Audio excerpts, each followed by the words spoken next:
In today's episode, we are going to take a look at the first flying car company to get government approval to fly with passengers.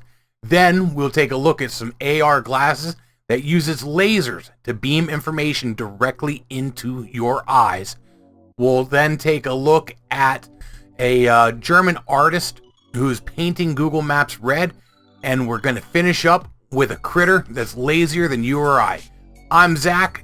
This is ZakDTV, and let's start right at the beginning. Wisk Aero is preparing to start a trial with the government of New Zealand in the Canterbury region. This trial of their Cora autonomous flying taxis, a VTOL type airframe, will include passengers. That's right, this will be the first autonomous air taxi we are going to see in service. This was put out in a post by the New Zealand government, Honorable Dr. Megan Woods, and it states that last year I announced the establishment of the Airspace Integration Trials Program, and that Wisk were the first industry partner to join. I'm pleased to announce that an agreement is now in place, and planning for a passenger transport trial in my home region of Canterbury is underway. It does say in this release that Wisk has been testing this airframe since 2017 in this region, and as part of the Airspace Integration Trial Program, they will get a shot at showing the New Zealand government what this thing can do. How cool is that? The Cora is a two-seater electric aircraft with 12 rotors for VTOL, plus a 13th rotor on the back to push it. It has wings, so it'll have a more efficient flight through the air. This program is also backed by Boeing and Kitty, so they've got some big money behind them in order to push this into reality. And that's probably why New Zealand has given them the go-ahead to start with this practice route. The craft is currently seen as an experimental vehicle, so it's limited to, 100 miles per hour with a range of 25 miles. But once they can pass all the government regulation, then they can go for a faster, longer range type setup. It also says here that the aircraft cruises somewhere around 1,500 feet. So it's not too high, but I'll tell you what, when you're missing traffic jams and everything, it'll definitely get you there quicker. Now there is a final step that Wisk will have to go through. They have to get that final certification, like I mentioned before, through New Zealand Civil Aviation Authority. From what I understand, to get that done can cost hundreds of thousands, if not millions of dollars. But again, this company is backed by Boeing. They do have the backing of one of the largest airplane manufacturers in the world. And New Zealand is really pushing to become the hub for testing these type of experimental vehicles. So I have a feeling that the regulating industry will be a little easier on these guys. We'll see this thing in test flight soon. They're working out routing right now. But even in full implementation before much longer. Here's hoping. This is going to be pretty cool. This next story is something I ran into on IEEE, and it details Evan Ackerman. He's a reporter for IEEE, and his experience with a new set of glasses that Bosch has designed. I'm not going to go too far into it. If you want to read his story about it, the link will be in the description. But basically, he tells the tale of a pair of glasses, normal looking glasses, that use lasers to shoot information into your retina. I know that sounds kind of creepy, doesn't it? It sounds like a bad idea, but it seems like it would work. In a video that was released by Bosch a while back, they teased, if you will, this prototype. And from what he says, it came out to be pretty much the same. I guess there is a period of time where you need to get these custom fit for your eyes. They have to build the glasses basically specifically to you, but it says here that process only took a couple minutes.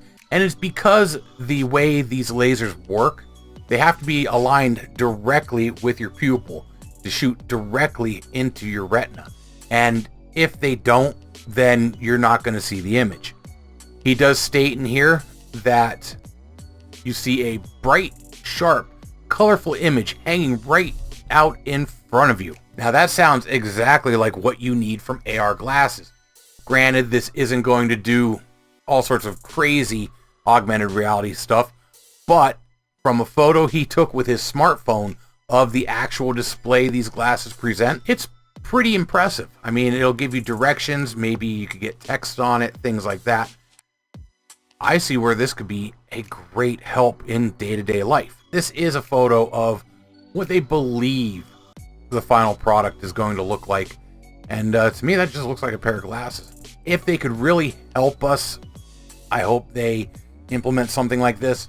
If it becomes just a stupid gimmick like those what were they, Instagram glasses or whatever, then we don't need anything like that. For my next one here, we're going to talk about Simon Weckert and his hack, if you will, his hack of Google Maps here. What he has done is load a little red wagon up with 99 cell phones, all turned on to Google Maps, and then walk slowly down the middle of a road. This is causing Google Maps to show up as if there's a 99 car traffic jam where they're all traveling at a walking speed down the street. He's doing this around Berlin, and it has been so successful, he says he finds himself on streets with no traffic.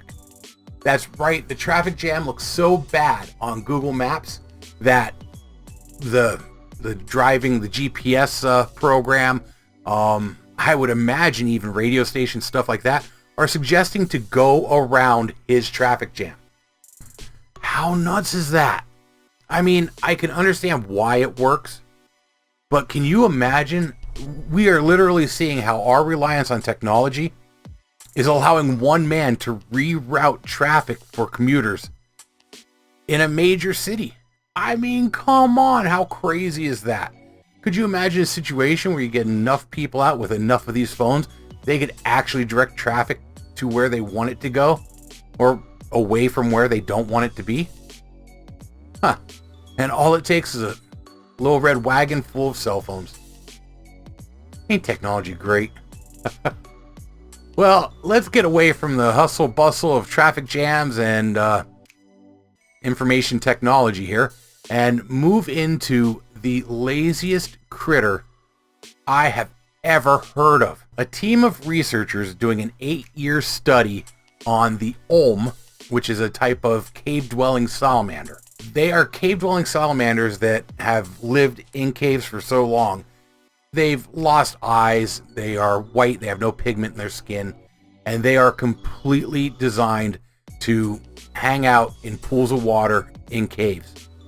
Well, this team of researchers from Eötvös Loránd University in Budapest have found that most of these salamanders barely move at all. They tagged a total of 26 animals and came back and checked on them with a max distance in between checkups of 100 days. What they found was that only 10 of these olms ever moved more than 10 meters between checkups, and there was only one that moved more than 20 meters. That's it. They say on average, these critters moved a maximum of 5 meters per year. And one, the most crazy, the one that was the most hyperactive, moved 38 meters in 230 days. 125 feet. That's it. How nuts is that, right? But the real shocker here is that one of them stayed in the same spot for 2,569 days. Did not move at all. Right? I thought I was lazy.